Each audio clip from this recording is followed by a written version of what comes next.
Yes, so we are live now. Okay. So I welcome you all to this second, or in fact third, because we started on first. So the boardroom talk, third boardroom talk of this year 2021. And it gives me immense pleasure to welcome you all to this interview series of the Mentor My Board. Thank Boardroom is you. a place where fortunes of great companies are written, and hence, in the pursuit of bringing the best practices, followed by the boards, followed by eminent directors, professionals who have been guiding and acting as the torch bearers for the businesses, for the corporates, we have brought out this interview series. And let me introduce first Mentor My Board to you. Mentor My Board is a up and running platform which is fully functional now, and where corporate directors come together to learn, to network, to sharpen their boardroom skills. We are on a mission to create a community of 1 lakh directors by 2027. And let me tell you, we have been doing this series for now more than 6 months, and we have been getting wonderful response from you all. There are so many viewers who keep, asking us that who's going to be the next speaker for this session, and that shows that we have, been really been able to add value to your journey of boardrooms and learnings. So thank you for viewing, liking, sharing this boardroom talk series, and for sharing your valuable suggestions and feedbacks. Kindly do share, like, subscribe our Facebook page, LinkedIn page, and even our YouTube page, Mentor My Board. Join the community of Circle of Directors on Mentor My Board, which is up and running platform. So today I see as Divya Momaya, founder of Mentor My Board, invite our esteemed moderator, CS Bharti Iyer, who has rich 30 years of insurance industry experience, and she's been eminent advisor to Mentor My Board. And today let's get ready for a wonderful boardroom talk with Mr. G. Srinivasan, and I request Bharti to introduce Mr. Srinivasan to all of us. Over to you, Bharti. Thank you so much, Divya. It is our extreme privilege and a very great pleasure to me to welcome Mr. G. Srinivasan, ex-chairman cum managing director of New India Assurance and United India Assurance. Currently, Mr. G. Srinivasan is serving as a director of National Insurance Academy, Pune. Prior to that, he has 39 years of experience in the non-life insurance industry, both in India and abroad. He was the CMD of New India Assurance Company Limited, the largest Indian non-life insurer between 2012 and 2018. And prior to that, he was the CMD of United India Insurance Company for 5 years between 2007 and 2012. He was also the MD and CEO of New India Assurance Company in Trinidad and Tobago Limited in the Caribbean for a little over 4 years. He has been and is also currently on the boards of many companies as a director and chairman, both in India and abroad. He has held chairmanship of General Insurance Council and General Insurance Public Sector Association, which is known as GIPSA. He is also the Insurance Advisory Committee of IRDA. He has been on many committees of IRDA and IFSCA, Gandhinagar. He has also served as the president of the Insurance Institute of India and has been conferred the fellowship by the Institute of Directors. He has received many awards during his long tenure, including the Personality of the Year by the Asia Insurance Industry Awards, Singapore. He is a commerce graduate of Madras University, associate of the Institute of Cost Accountants of India, and a fellow of the Insurance Institute of India. Welcome, Mr. Srinivasan. I wish you a very happy Pongal. It's my honor to welcome you here. And let's get started. I sent you a couple of questions, but first and foremost, we want you, and I'm sure our viewers are also very interested to know about your boardroom journey and how you feel, what are the special skill sets which has brought you to this position. Thank you, Bharati and Divya, for the nice introduction, for this opportunity of talking to your members.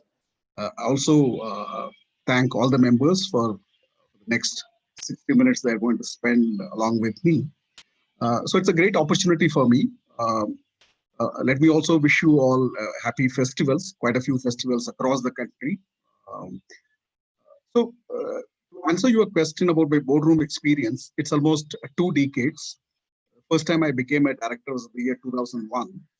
It was, in an international company when I was posted as MD in New India Assurance Trinidad and Tobago, the subsidiary of New India, but also had local directors.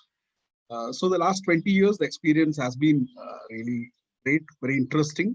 So I've been on the boards of listed companies, unlisted companies. I mean, if you ask me to count, it should be around 14 companies. And then, it's been a fascinating experience for me. To be a director is a very important position, important job. And in fact, many who are serving on the boards may not fully have understood the role they're supposed to play and they can play. So I always felt that, as a director, you bring a lot of value to the table. You really, provide a lot of insights to the CEO and also to the executive management about strategies, about governance, about various insights you can bring to the table, which can really help the company, in progressing well, achieving its objectives, aspirations. So it's been a fascinating experience for me.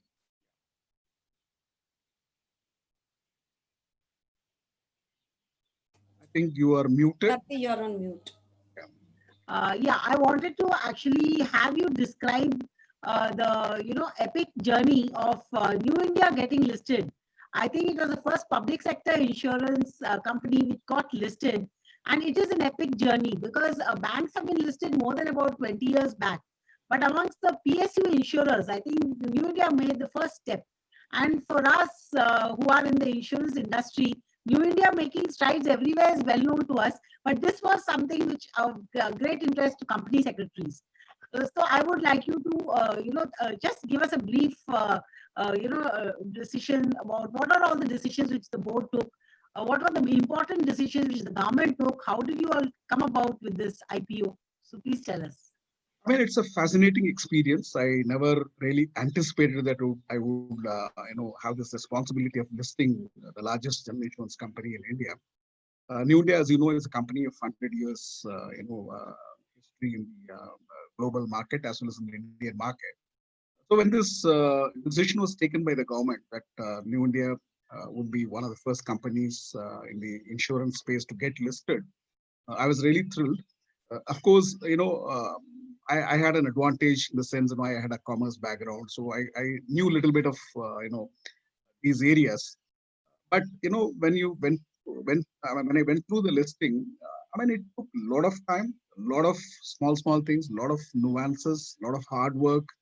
A lot of days where we did not sleep, literally. And one thing, a company like New India, which is history of 100 years, there was so many things which had to be really unearthed. Because if it's a new company, it's all you have everything documented. You can always fill up your red herring prospectus quite easily. Whereas for a company like New India, there was so much which could be valued, so much could not be valued. So we had many difficult decisions to take. One thing which gave me a lot of satisfaction was probably we listed New India in a record time. Probably it took just 6 months from the time we started. In 6 months, the company was listed. And many bankers said that even some of the private companies cannot do at this speed. So I had a very good team, and they really worked very hard. So we could do this. Of course, we had to take some important decisions, like how much we would like to dilute. Whether New India would like to raise capital, or it's only a government selling its shares to the new shareholders.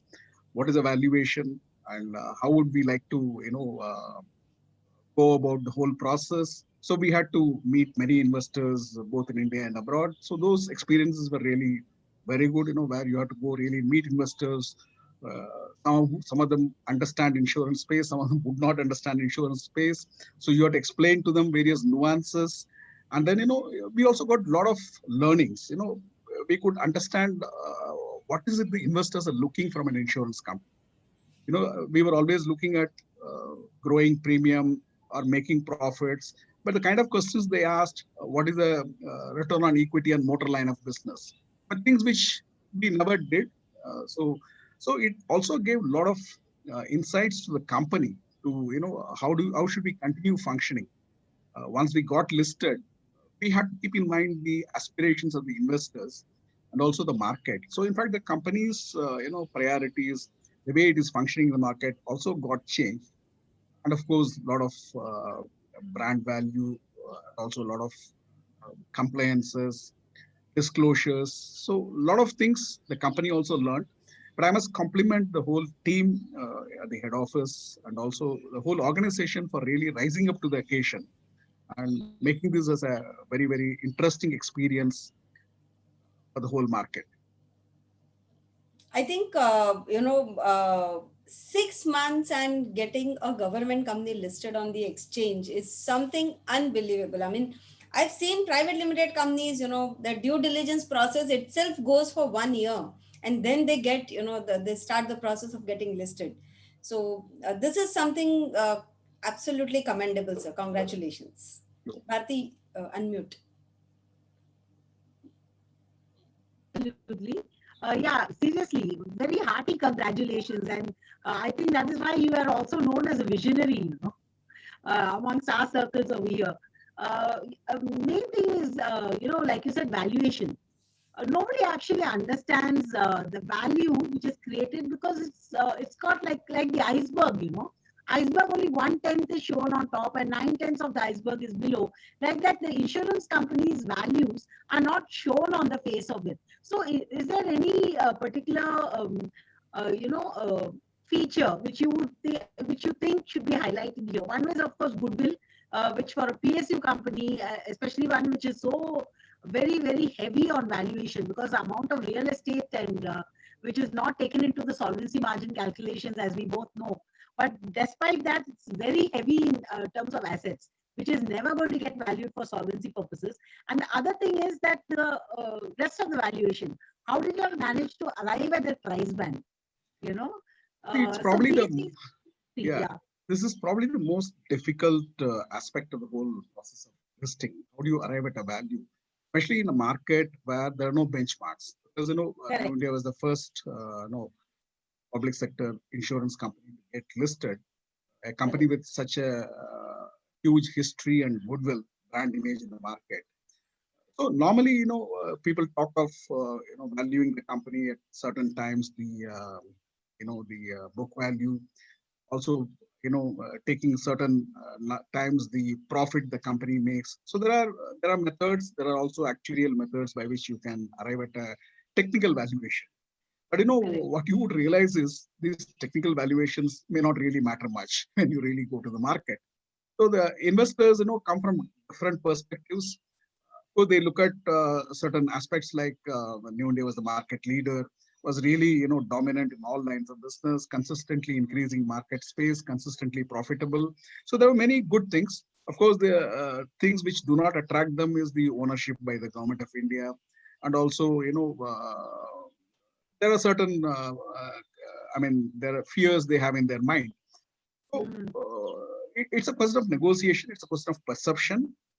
So valuation, though technically could be arrived at, ultimately one has to realize that it's also how the investors look at it, how the markets look at it, how the markets are made. So it's a huge exercise, and sometimes you can see the right things. Sometimes you may not see the right things. So that's how I think the whole process happens.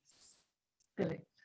So that's a good answer. I just also wanted to touch upon, the experience with regard to both directors and officers, liability policy and risk management. Your, persons who your merchant bankers or investment bankers, and also of course SEBI, did they insist that there should be such insurance in place before you all go for, listing? See, today the responsibilities and liabilities of directors increased manifold. Especially with the latest amendments to the Companies Act, which happened a few years back, the responsibilities of directors are today very, very high. So I do not think that it is advisable for any director to be a director on the board of a company if it doesn't have a directors and officers liability insurance. It's as simple as that. I think I see this happening today. Every director, when he gets an offer, I think one of the things he checks is, maybe apart from what you would get from the company, I think more importantly, he checks what is the D&O policy the company has. So today, most of the companies are aware of this. They have gone for directors and officers liability insurance. The thing Right. is, they are not taken the policies for adequate sum insures. They have not Mm. taken wide policies. So I think the directors, one thing is asking the board whether there is a DNO policy. The other thing is the policy adequate? Is the policy providing adequate limits for the directors? Is the policy having increased limits for independent directors? So there are many ways an insurance policy can always be issued. So they have to focus on the quality of a DNO policy. So that's one thing which is very, very important. The second Correct. policy I feel is very important is a cyber security policy. Today, Policy. cyber has become a huge issue. And Mm. I think the directors have a great responsibility towards ensuring cyber security and also having adequate insurance protection. I would consider that policy is also very, very important. Today, I wouldn't recommend any director getting into a company which doesn't have a DNO insurance and also cyber insurance. Cyber It's security. not worth the risk taking. Okay. But we had Mr. Parijat Datta as well guest last month, as I told you. So what is an easy way for a director who's totally unaware of everything to have a sort of thumb rule to understand what is side A, side B, side C, and to understand does the company which is inviting him has reasonably adequate cover for him? See, normally, progressive companies, professional companies do a little bit of handholding of the directors. I mean, Yeah. directors come with their backgrounds. They may not know the business of the particular organization in which they are becoming a director. They may not be quite familiar with the corporate governance rules and issues. And they may not Yeah. really be aware of issues like DNO policy and cybersecurity Policy. policy. I really Correct. expect a professional board when they induct a director, they should really, give him an idea of the company, the business, the challenges, the strategies, and also talk about what kind of a protection they have for the directors. Talk about the DNO policy. So I think training, little bit of handholding is very much important. For example, to give you an idea, I must compliment the Insurance Regulatory and Development Authority of India. So the IRDA Correct. decided that all the independent directors need to undergo a 2 days orientation program. So we at Okay. NIA took over that job. So we have now trained almost 150 independent directors. So Wow. largely, the job, what we have done is giving them about corporate governance, inputs about corporate governance, giving them inputs about insurance, because they are all on the boards of insurance companies. Many of them do not really have a good idea of what the insurance industry is. Talking about Correct. combined ratio, talking about reinsurance, also talking about DNO policies. You also tell them, what kind of DNO policies can be taken, cyber security policies. So this 2 days program really exposed them to the various facets of information they should be aware of. So I would Very nice. probably expect other regulators also to kind of make it mandatory for the directors to go through some kind of a program. Otherwise, they're all completely new to this, and they don't know what they are taking. So I think Sir, I would very, just very like to important. ask you, I would just like to ask you here that this insurance, I mean, this 2 days program, what you're talking, so is it only for the independent directors who are appointed on the companies who are selling insurance or who are into insurance business, or it's for everyone? I mean, anyone can come and attend that, or there are certain criterias?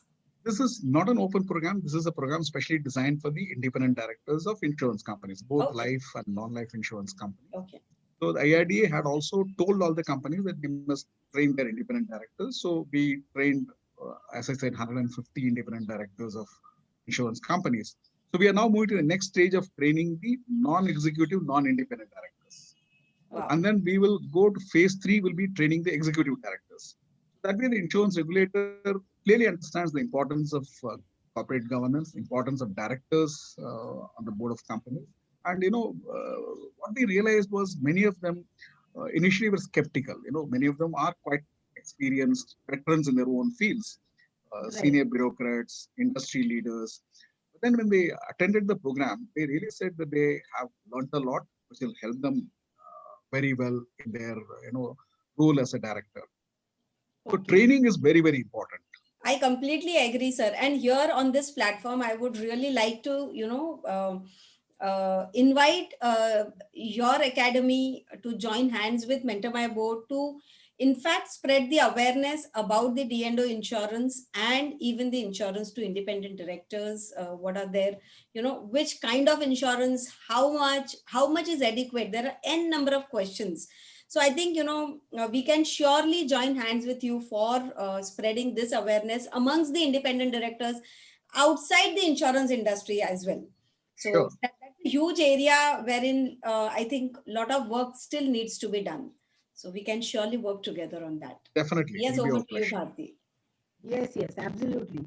I was expecting that question, and more importantly, sir, I was also, planning with Divya that it is such a reputable institute, National Insurance Academy, and as you also touched on aspects of governance and other matters. What, in your opinion, a company like Mentor My Board, which is in the business of mentoring and training directors as well as boards, entire boards of companies like family-run companies, small promoter family startups.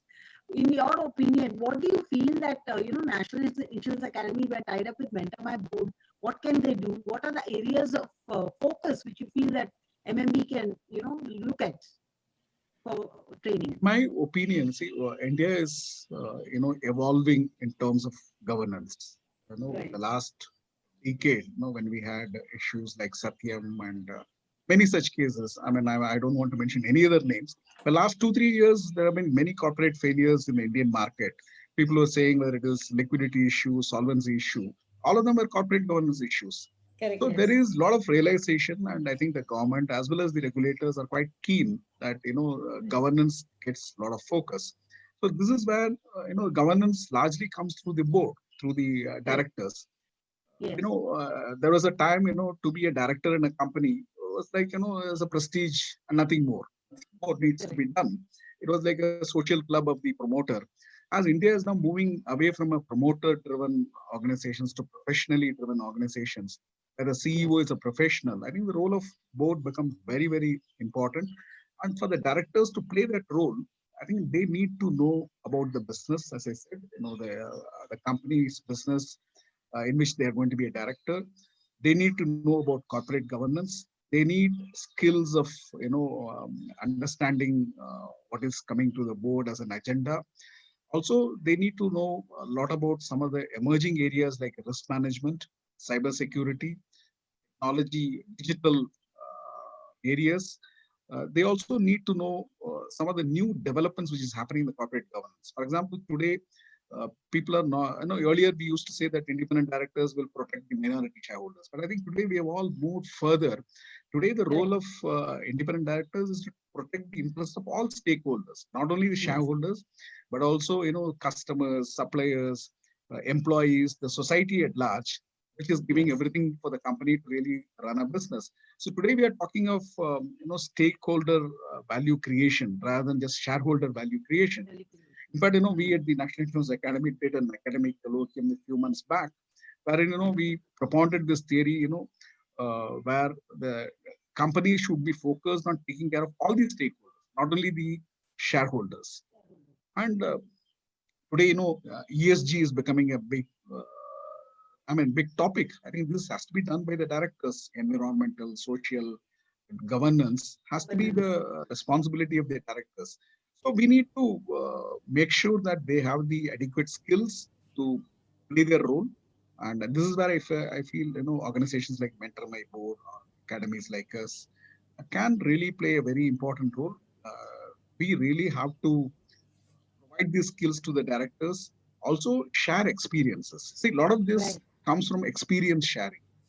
I've been on the boards for last 20 years, so I have a lot of experience, so I can share my experience. Same way, there are a lot of so many directors who can really, and this is what the new budding directors who really want to play an important role could learn from these experiences and, start applying it. Correct, absolutely. And as we are in the business of risk, and you touched upon the topic of how risk management is very important, that directors should understand not only enterprise risk management, but just generally having an awareness of risk. What do you feel, not only independent directors, but other than that, the overall board, where do you feel is a pulse point of any director to touch upon with regard to risk management? See, today risk management is very, very important because we are living in an VUCA world. I mean, as you Yeah. said, so it's a very volatile world. I mean, the COVID has just proved that things can just go beyond control of everyone. Totally Correct. unexpected can happen. Absolutely. Yes. Risk management today is absolutely important. Today, even the regulators are ensuring that companies give a lot of focus to risk management. We have a risk management committee of the board. So, see, the problem with risk management is many of the companies are ticking those boxes, and Yeah. they have a risk management policy because they're all regulatory driven. Risk Yeah. management manuals, everything is there, but is it really functioning? Is it a static, or is it something which is really working for the benefit Correct. of the organization? And we need to create a risk culture in the organization because the risk management is not done only by the chief risk officer or the risk management committee. Every employee is in a sense, risk officer. So we Right. need to create a risk culture. It has to be driven from the top. The board has to actually, own the risk management initiatives of the company.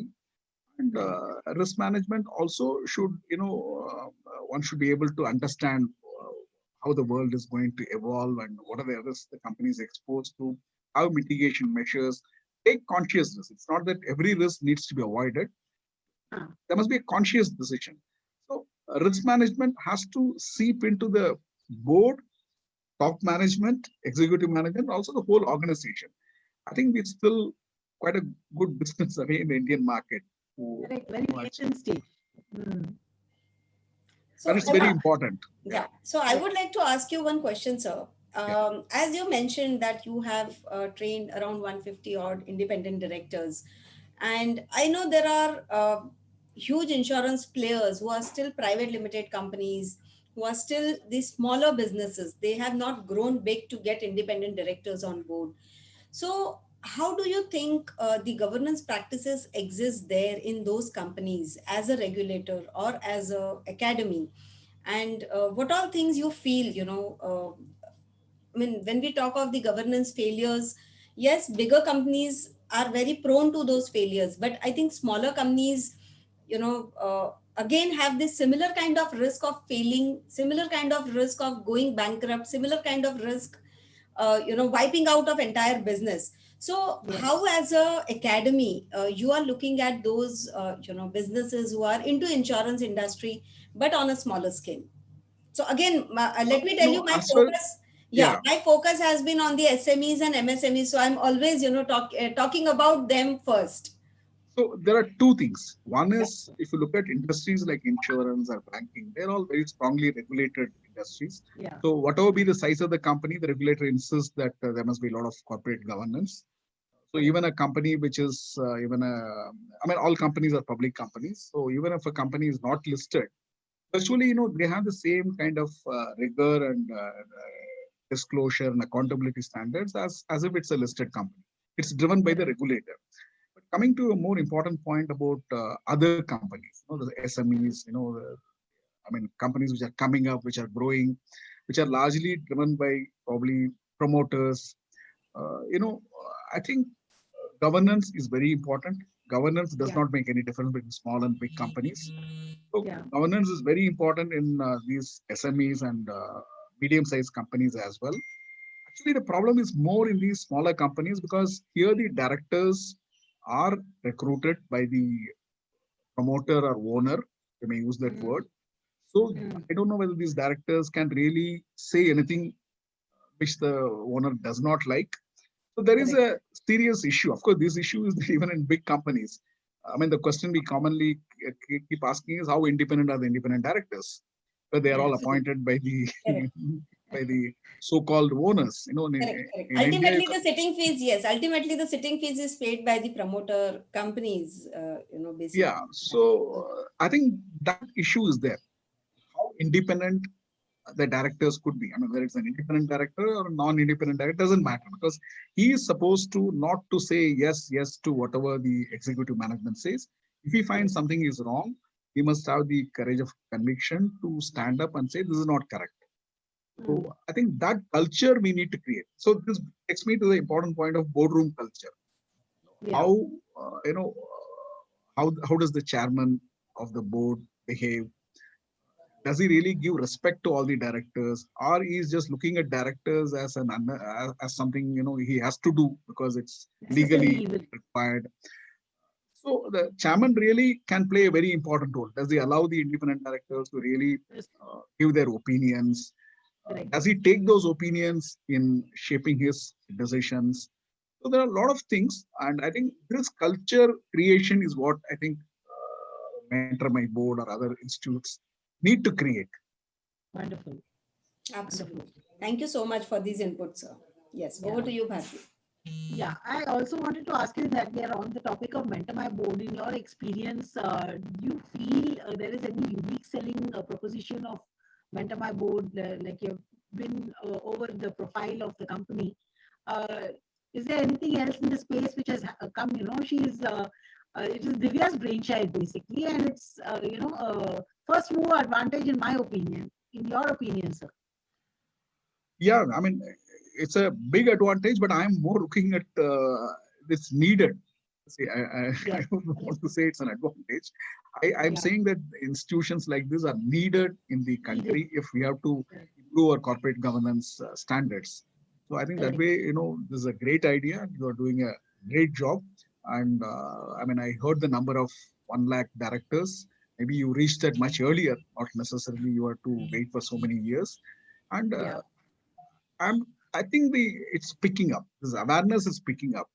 very So true. I think we just have to bring them, and platforms like this do that job, and message spreads by word of mouth. Yeah, When people listen to you and hear some of the key speakers, they know what mm, is the directors would know what is their role, what are their responsibilities, and what are the liabilities. correct. Today we are having a situation where many independent directors are resigning from companies and they are not Exactly. comfortable. Right. I think that would help a lot. Right. So as you Sir, in fact, in fact, I'll tell you, I mean, I have always been observing, and even Bharti would agree, Jayesh Parekh, sir, has mentioned that unless you change the mindset of the promoters towards governance, howsoever you train independent directors, howsoever you create best of the best policies and organization, best of the best regulations by regulators, it's not going to work unless the mindset is changed towards the compliance.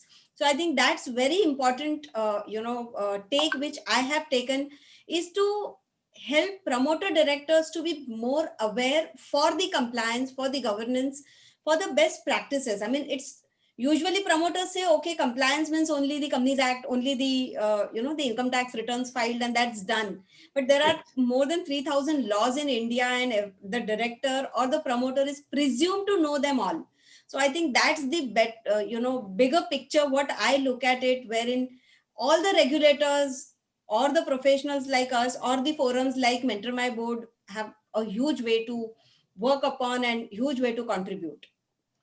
Yeah. So see, there are two ways of looking at it. One is I agree with you that the promoters or promoter directors need to understand the importance of other directors. Because other directors can add a lot of value to the organization. Second thing is the directors, the non-executive directors or independent directors also have a role. yeah, Sometimes if they feel that they are not being heard, they're not able to articulate their views, they see issues like transaction with related parties. I mean, those kind of issues, other issues. I mean, not only this, they either have to put their foot down, or if they're not comfortable, should leave the board. okay, Should not continue in the board, still saying that I'm not getting. Then they're exposing themselves to a liability situation. yeah. Yeah, so coming back to this question of liability situation and the both directors' perception and wanting to voluntarily leave. In your opinion, does this create a fear psychosis, especially of recent times in the last 3 years since Punjab National Bank? Or you feel that people are unnecessarily only thinking about the risk and not taking the necessary safeguards of how they can, equip themselves, upgrade their skills, and understand that it is a position of liability, yes, but it's a huge, great responsibility and also a place where you can do a lot of good, you know? Yeah, so Yeah, I mean, I would say that a lot of directors do understand that. It's not that everyone has quit the boards. There are directors who are still there, and they are still working. But I think They are all in the boards, so they understand that they have to develop themselves, make themselves, in a position to contribute to the board. So that is how we should look at it. I mean, we should not look at it in a negative way, because otherwise the entire system of independent directors would fail Governance. if Yeah, people are afraid of taking these positions. So I think there are enough safeguards. Even now there are a lot of court decisions which says you can't hold the independent director responsible unless he is actually, directly responsible for it. So that way there are safeguards. I fully agree with you. The directors have to develop their skills and whatever is required to play an effective role. That's the way to go forward. correct. So we have a number of professional women who are CACS engineers, even ex-army in our Mentor board. So we were just wondering, what is your opinion on the contribution that women directors can specifically make, and what do you feel that how corporate governance as a benchmarking practices in Indian boards can be upgraded because of the contribution of women directors specifically? Your thoughts I have on this? worked with many women directors, and I Correct. would say that they play a very, very important role. They bring a lot of, insights to the functioning of the board, and they have certain natural advantages of being very analytical, intuitive, ability to read between the lines. So I have seen them playing a very important role, but I don't see any constraint as far as a woman director is concerned. They have been playing a very important role. Only issue is there are not many women directors on the boards. So Correct. I mean, the government had to say that there must be at least one women director on the board. So Correct. only the numbers have to increase, and I'm sure they will contribute enormously to the success of the organization, to the issue of governance. Yeah. So, sir, I would like to ask one question here. Going beyond women directors, I'm talking of women leaders. So, in insurance industry, how has been your experience when you see women leaders leading the insurance companies on various positions? And do you think there is any change in mindset when it comes to a woman leader in insurance industry, or a male leader in insurance industry? Any change in thought process or mindset? See, Because women are little, I think, less risk takers or something like that. Any bias which you have seen happening at the leadership level? women leaders have performed very well, but I am very happy to say that quite a few who worked under me have emerged as CMDs of insurance companies. So the public sector insurance companies have had many women CMDs, and they have done Yes. exceedingly well. So that way, women can perform very well, and they have demonstrated it time and again. So I hope that more and more women really break that glass ceiling, the proverbial glass ceiling, start playing their role.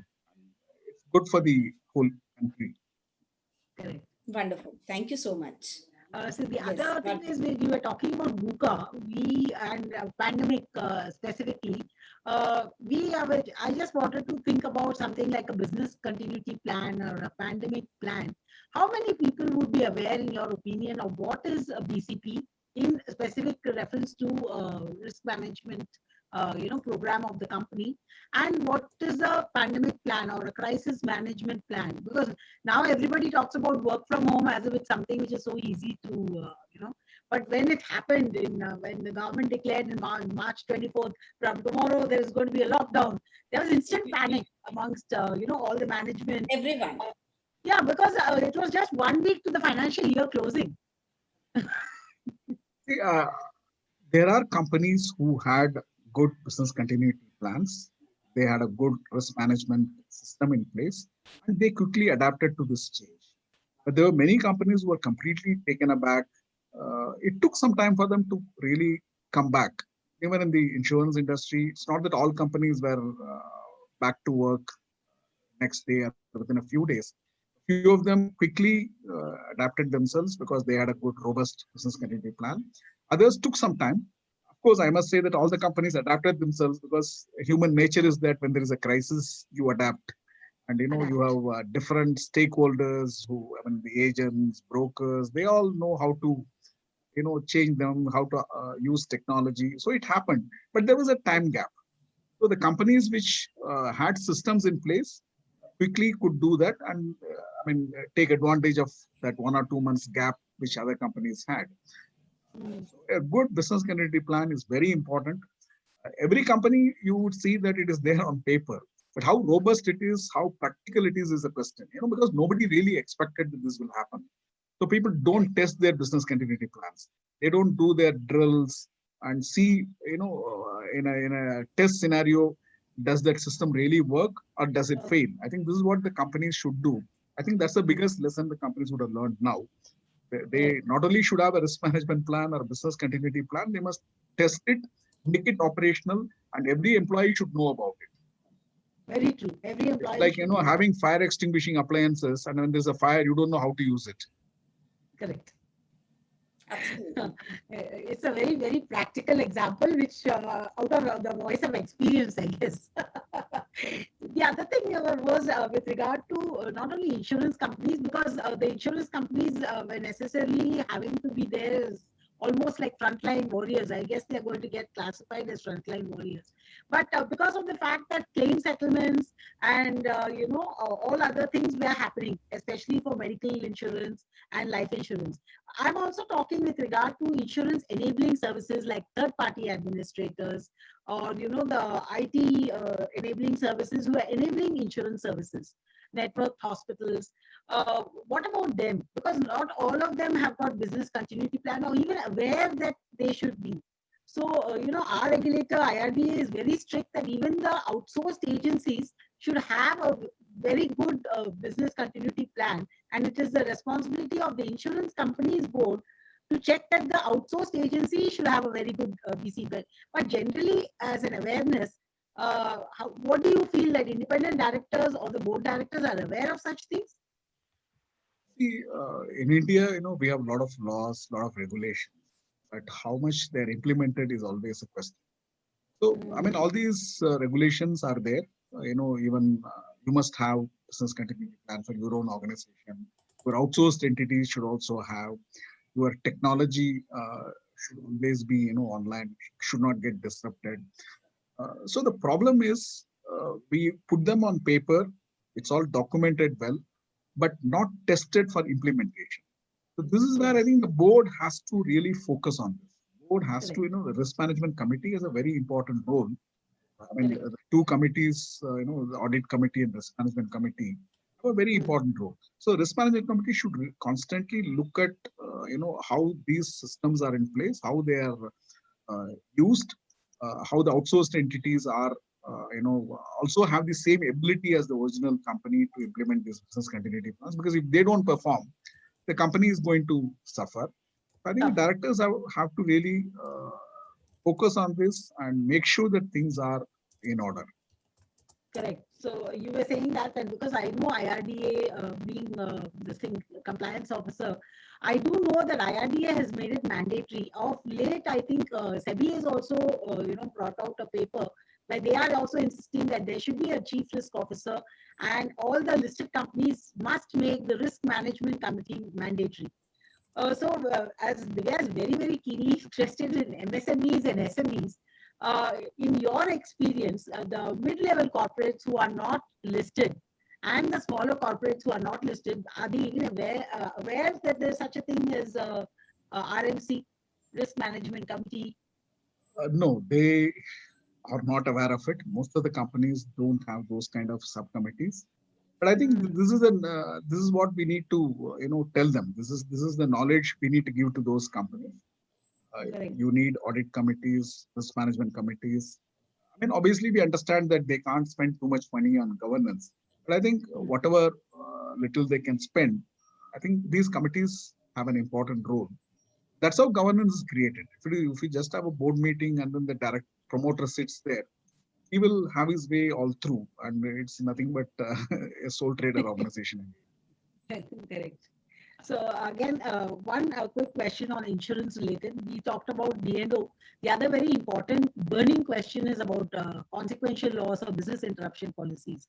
So traditionally, conventionally, our policies all over the world are only if there is material damage, then consequential loss happens. So whoever thought that COVID will cause such a stoppage of business, that the whole global economy had come to a standstill, and now they're talking about the V curve, so it's going up. But there are a number of economies which have, literally failed, have been subjugated. So what happens, like, where do they transfer? Because there is no risk transfer through insurance in these cases. And even then, even if there was such a thing, the insurance company would not pay because in the contract, this is not covered. So two things. One is covering pandemic as part of the insurance cover was not thought by many organizations across the world. But there were some who really had included pandemic and they were Oh. benefited. Some of the event cancellation covers, some of the Western markets, we had pandemic covers as part of the insurance programs. Whether they did Okay. it knowingly or unknowingly, we are not very clear. But Ah. in India, nobody took a pandemic cover. I mean, the insurance industry also did not offer one. The insurers also never asked for one. So that is one thing. So at least now the insurance industry should think of coming out with some pandemic covers for something which may happen in the future, because we don't know when the next pandemic will happen. Hope that doesn't happen. But risk is always a risk. Second point is what you're talking about, the business interruption, consequential loss insurance, which requires material damage. And in situations like pandemic, material damage doesn't happen. So now products are available wherein, it's called as non-damaged business interruption covers. So today, insurers and reinsurers are willing to provide that kind of a cover to the customers who want it. The problem with the insurance, the customers or the industrialists or businessmen is their memory is very short. So Okay. now vaccines have come, they feel the COVID has gone. So I don't think they are going to pay premium and take. I mean, I'm not saying everyone. Majority of them forget. We have seen this in catastrophe losses, floods. People have not taken policies, have not taken full value policies. They suffer. But then you go to them after 3 months, they feel that nothing will happen to me. This is once in 1,000 years event. So nothing will happen to me.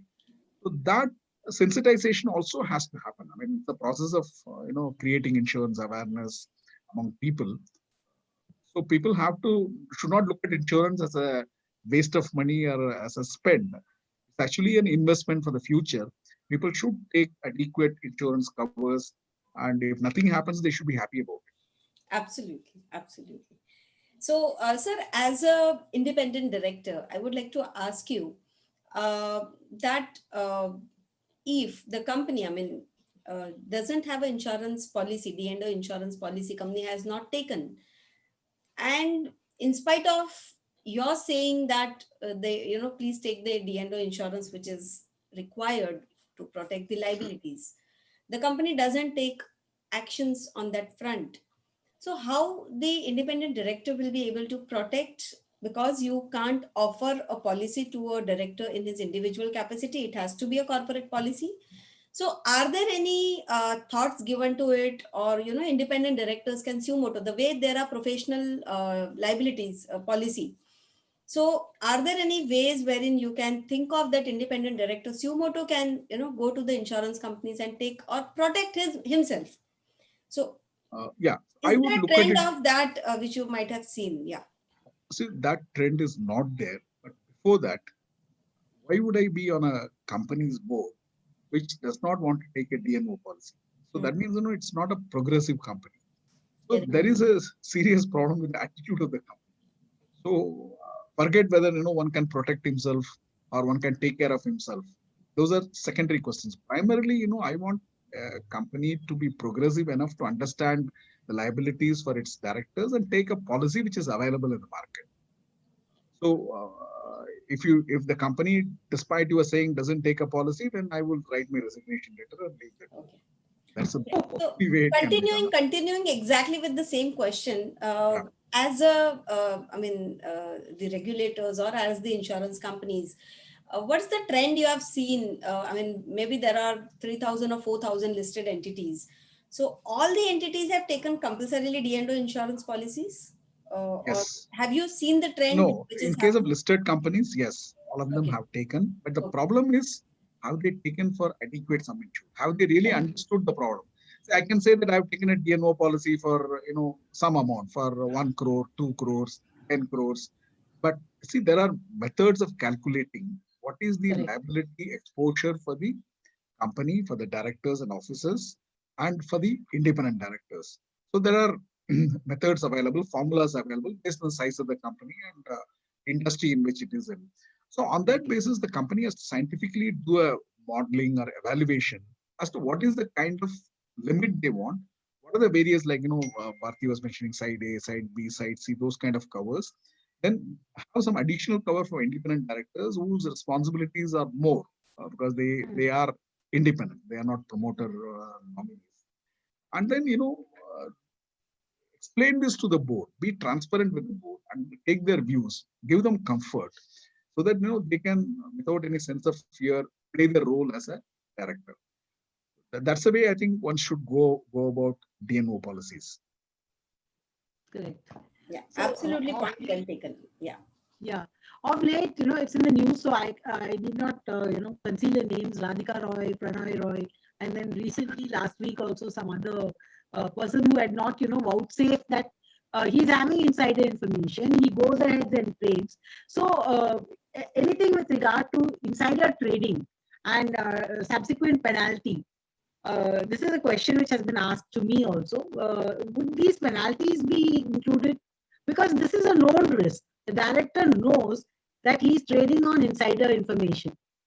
Okay, or also the chief investment officer, all the people who are KMPs are knowing this and they're deliberately doing this. Or in certain cases where the director doesn't know, but because his investment consultant or his PMS services, they trade in a window which the director is not aware of, and he or she gets penalized by the audit committee or by SEBI. So is this also included in the penalties cover which is there in DLO policy? See, anything which is criminal in nature is not. But to me, insider trading is a criminal act. Because in India, the regulations and laws are quite strict. Only thing, how they are monitored, how they are implemented is a question. But you look at Correct. markets like US, we have the famous cases where people have been imprisoned for Rajat Gupta, yes, correct. insider trading. So insider trading is a very serious issue, especially, somebody getting inside information and then trying to benefit out of it. I don't think it is something, should be covered in insurance. Very true. True. Very, very true. Yeah. So 5 tips for Mentor My Board. People first have to realize that they require coaching and mentoring, and they have to be coachable. There are two different things. Realizing that you need mentoring and coaching is one thing, but you must be for directors especially. They must understand that they have to be coached and they should want to be coachable. So, what do you feel other than the regular technical stuff like financial literacy or cyber savvy? Other than this technical stuff, what are the areas which Mentor My Board can focus on? See, in my opinion, since we have run these programs for the independent directors, who are actually many eminent people, corporate leaders and bureaucrats, who are otherwise, quite knowledgeable. We still found a lot of skill gaps in the sense, they were not aware of the business in which they are in. They didn't possess adequate knowledge, which actually hampered their effective contribution to the board's governance as well as strategy formulation. So that is one area which is important, which of course we can only mentor my board can only help to some extent because you are not an expert on all the business areas. But at least create the awareness that they should take some efforts to learn their domain business. Second thing is knowledge about the corporate governance. What is their role? What are their rights? I mean, what can they demand from a board? I mean, they should know that what kind of timelines which should be there for getting agenda.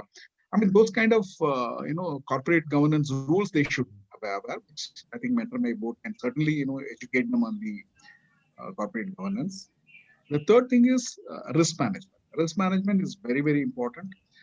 Working of various committees, the role of audit committee, role of risk management committee, I think that can be sensitized to them. Sharing of experiences, case studies, case laws, I think that will also give them a lot of knowledge. Then, talking about the role of statutory auditors, I mean, how audit committee needs to interact with the statutory auditors. Auditors. So that's a very important role. So I think all these are things which can be built up as a capsule program and probably given to these directors. Thank you. And sir, in fact, Any soft skills, 1 minute, Divya, because he himself is a very visionary type of person. So soft skill, this thing like, assertiveness, negotiation skills, grooming not in terms of appearance so much so as grooming in terms of being able to present your point of view and assert yourself without being shrill. So these type of things, what do you feel about what Mentor Micro Yeah, Board can do? I mean, soft skills are useful at any point of time in one's life. Of course, most of these directors tend to be, 50 plus, 60 plus. So they have certain skills. But I agree with you. Assertive, I mean, how to say no.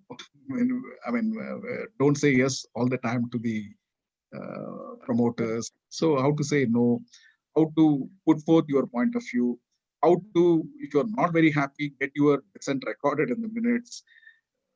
I mean, do not allow major agendas to be discussed at the fag end of the meeting. Get adequate notice of important agenda items.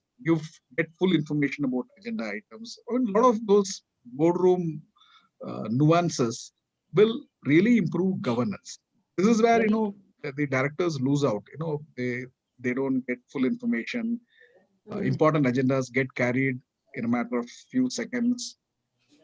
Inconsequential agendas occupy 1 or 2 hours. So I agree. I agree. Yeah. So, Divya wanted to ask. yeah, exactly. In continuation, exactly what you asked, I was about to ask that what are the 3 top skills you feel that every person, whether he is a promoter, whether he is an independent director, any role you are playing as a director, you must have those skill sets when you are taking a position as a director. Any top 3 skills which you feel, which has helped you in your journey as a director, basically. see, one is knowledge of the business. I mean, again, I'm mentioning probably third time. Yeah. Knowledge of Business acumen. Yeah. business, the particular business. If Yeah. I'm a director on insurance company's board, I should know insurance. Second is my ability to put forth my point of view, not be, restricted in my articulation. Third is be positive. I'm not saying that the directors should always say be negative, though they are supposed to be watchdogs. Participate in the strategy of the company. Be a mentor for the chief executive. I think that's a role which the board has to play. Be a mentor. Wow. So you need skills, emotional skills. I mean, EQ skills, ability Very to, important. very important, Very ability to make the other person hear your point of view. Uh, right. I think these are some of the skills which are important, which have helped me. I mean, I've not documented what has helped me, but I think these are something which would help any director to really play an important role. Hmm, hmm, hmm, hmm, hmm. Very nice. Absolutely, point well taken. And we are almost coming to close. So it's almost 7 o'clock, and I think interactions were so wonderful that it's been 1 hour and we just could realize.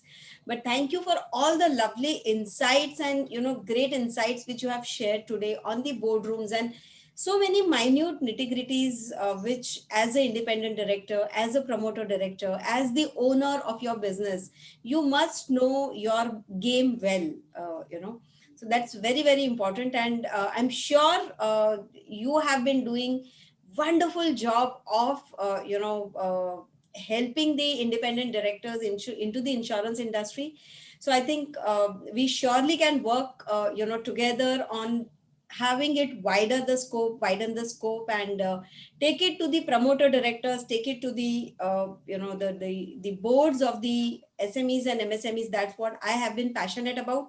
So I think we really have I mean, at least I look at it as a long term wonderful association with you, and I'm sure we all will be able to make the better corporate with better governance practices.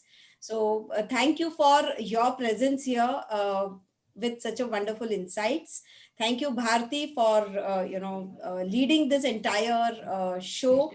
And let me thank also the audience here who have been watching, who have been putting their comments. In fact, sir, you won't believe, for you, I started getting messages on WhatsApp that we want to attend this session. I said, this is not a session, it's a live talk. You can watch it on Facebook. You can even, later on, we will be posting it on the LinkedIn pages, the YouTube pages of the Mentor My Board, and where everybody can really, go through this session. So I'm going to share the link again with those people who had specially mentioned that we want to hear you out. So we are going to share it with them. And thank you viewers for being here with us as a continuous support. And we will keep bringing eminent personalities from Indian boardrooms, from different sectors, different industries, to give you the knowledge, to give you the sharings and the best practices on the boards. And don't forget that tomorrow we have a coffee meet with women directors.